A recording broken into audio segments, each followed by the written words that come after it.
Thank you, Deputy President. Working around the room. The Animal Justice Party overwhelmingly supports the Child Protection Legislation Amendment Bill 2015, with only just one slight concern, which I will go to. And the Royal Commission into Institutional Responses to Child Sexual Abuse found that vulnerable children are overrepresented in the out-of-home care area. Children from Aboriginal and Torres Strait Islander backgrounds, children in residential care, children with a disability and children with sexualised behaviour or a history of sexual abuse are at an increased risk of abuse. It is apparent that perpetrators are more likely to offend when an institution lacks the appropriate culture and it is not managed with the protection of children as a high priority. And with my experience working in the mental health area,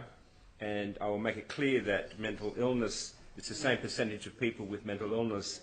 who will be perpetrators of child abuse as people who don't have a mental illness, because it is a criminal activity. But working with psychologists who were given the responsibility of following up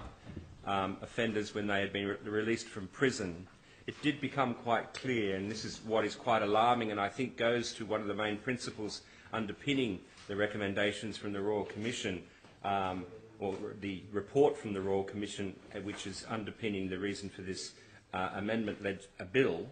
is that it is a very small percentage of people who have offended once in serious child sexual offence for them to gain insight and see that what they did was actually a criminal offence. It is an alarmingly small percentage and not more than 15%. So that galvanises and strikes up the very urgent requirement for us as a parliament and as a government to protect these very vulnerable children. So there is evidence,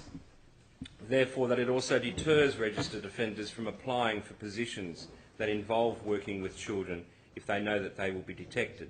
So the whole issue here is, when you're looking at the perpetrators,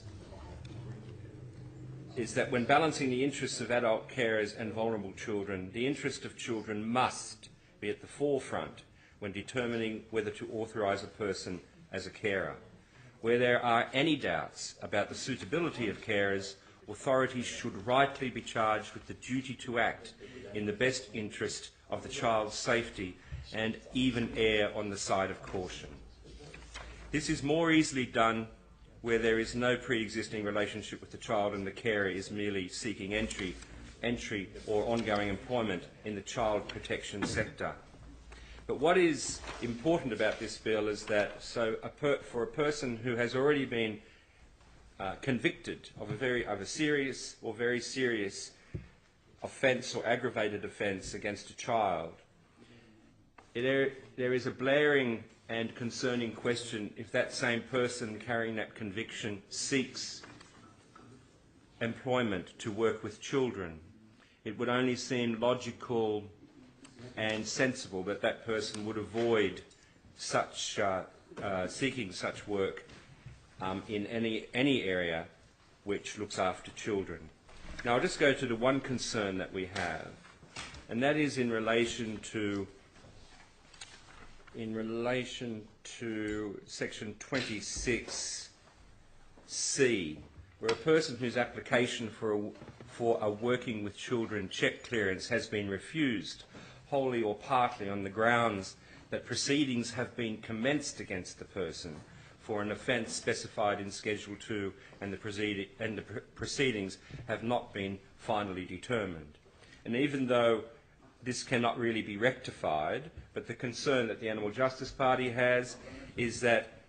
if that person who has been charged or is facing proceedings is not convicted and is not found guilty, that